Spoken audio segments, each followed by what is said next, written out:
नमस्कार, मी Deepti Gharde. Mission Maharashtra news मध्ये आपले स्वागत आहे. मराठवाडा विद्यापीठाला डॉक्टर बाबासाहेब आंबेडकर यांचे नाव देण्यात यावे या अस्मितेच्या मागणीसाठी राज्यात 4 ऑगस्ट 1978 ते 14 जानेवारी 1994 या दरम्यान उसळलेल्या दंगलीत पोलिसांच्या बेछूट गोळीबारात तर कुणी आत्मदहन वा आत्महत्या करून शहीद झाले. अशा ज्ञात व अज्ञात भीमसैनिकांना वंचित बहुजन आघाडीतर्फे इंदोरा 10 नंबर पूल येथील नाममात्र शहीद स्मारकाला वंचित बहुजन आघाडीचे नागपूर शहर अध्यक्ष मंगेश वानखेडे यांनी पुष्पचक्र अर्पण करून श्रद्धांजली अर्पण केली. यावेळी वंचित बहुजन आघाडीचे कार्यकर्ते मोठ्या संख्येने उपस्थित होते. आपल्या सर्वांना माहिती आहे की 4 ऑगस्ट हा नामांतराचा शहीद दिवस म्हणून मानला जातो आणि तदनुसार आमचे सर्व भीमसैनिक, सर्व आंबेडकरी समूह इथे येतात आणि या शहीदांना अभिवादन करतात. हा प्रश्न कसा आंबेडकरी समूहाचा त्यावेळेस नव्हताच, की जो ठराव पास झाला 27 जुलै 1978 तत्कालीन सरकार त्यावेळेस शरद पवार होते. शरद पवारांनी तो ठराव पास करून घेतला, कुणाची मागणी नसताना, काही नसताना. इतकं झाल्यानंतर मग कालांतरानं तो विषय जरी ध्रुवीकरणासाठी करण्यात आला, परंतु हिंदू बाळासाहेब ठाकरे, शरद पवार यांच्या संगनमताने ह्या सर्व गोष्टी गेल्या.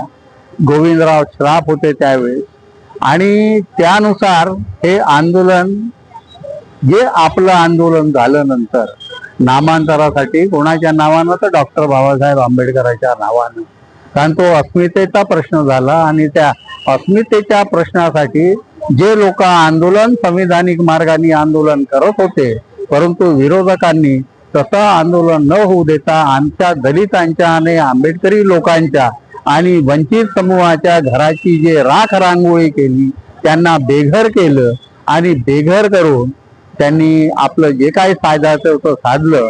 परंतु हा संघर्ष कमीत कमी 16 ते 17 वर्ष हा संघर्ष चालला आणि त्या संघर्षानंतर आम्हाला नामांतर मिळालं. नामांतर मराठवाडा विद्यापीठाचं आणि आंबेडकरांचं, डॉक्टर बाबासाहेब आंबेडकरांचं, त्याला नाम विस्तार म्हणायला पाहिजे. आणि अशा दंगलीच्या काळात आपण एक गोष्ट लक्षात घ्यायला पाहिजे, जे आम्ही वंचित बहुजन आघाडीचे आहोत कार्यकर्ते, मी स्वतः महासचिव आहे, त्यावेळेस नुकतेच आमचे बाळासाहेब आंबेडकर राजकारणामध्ये येऊ पाहत होते आणि त्या राजकारणाचा अभ्यास करत असताना जेव्हा त्यांच्या लक्षात आलं की हे सर्व दंगल चालू आहे आणि सर्व दलित वंचिताच्या झोपड्या जाळण्यात आलेल्या आहे, तेव्हा बाळासाहेब आंबेडकरांनी मराठ्याचे जे नेते होते, हिंदुत्वाचे जे नेते होते, त्या समूहांना, त्यांच्या नेत्यांना भेटले.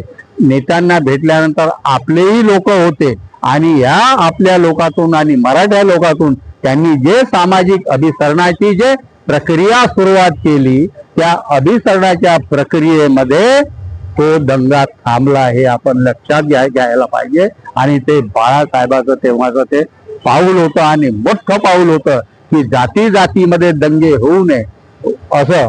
आणि त्याच्यासाठी म्हणून सलोख्याची भूमिका घेत मग नंतर त्याला अनेक वर्ष लागले, 16-17 वर्ष संघर्ष केला. जिथं अस्मिताचा प्रश्न असतो कधी दलित, वंचित आणि आंबेडकरी समूहाचे लोक ते रस्त्यावर उतरतात, अविरत संघर्षशील असतात. परंतु हे अभिवादन करताना आपण एक गोष्ट लक्षात ठेवली पाहिजे का मागच्या 12 वर्षापासून आणि देवेंद्र फडणवीसचं सरकार जे राज्यामध्ये आहे मागच्या 5 वर्षापासून, तर हे सरकार असताना या सरकारला संविधानाच्या माध्यमातून चालायचं नसून ते मनुवादी पुन्हा जोपासत आहे. मनुवादी विचारसरणी इच्छा हिंदू बांधवावर थोपवत आहे आणि थोपवून त्या मनुचे जे नियम आहेत त्या लागू करण्यामध्ये ते लोक हळूहळू आगेकूच करत आहेत. म्हणजे जी असमानतेची व्यवस्था त्या काळी होती विषमतेची व्यवस्था त्या काळी होती, तीच विषमतेची व्यवस्था आजता गायक सुरू आहे.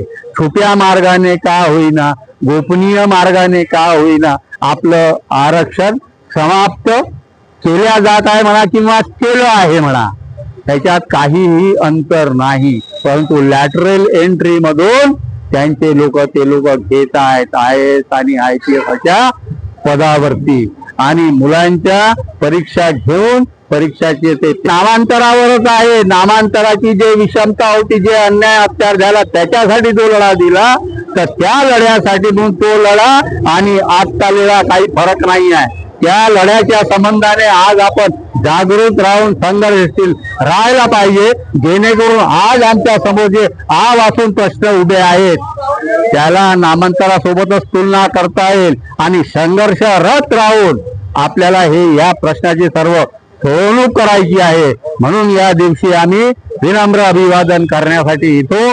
मी माझ्या पक्षातर्फे म्हणजे शहीद आहेत भीमसेवक यांना मी विनम्र अभिवादन करतो आणि थांबतो. जय भीम, जय भारत. नमो बुद्धाय. मी मंगेश वानखेडे, वंचित बहुजन आघाडी नागपूर शहर अध्यक्ष. आपण इथे पाहत आहे, जे आज नामांतर शहीद दिवस साजरा करण्यासाठी उत्साहाने इथे जे लोक आलेले आहेत, पण ज्यांच्या शहीद दिन आज इथे मनवल्या जात आहे, त्यांनी 16 वर्ष अथक प्रयास करून त्यांनी हे नामांतरांना जीत हासिल करून घेतलेली आहे.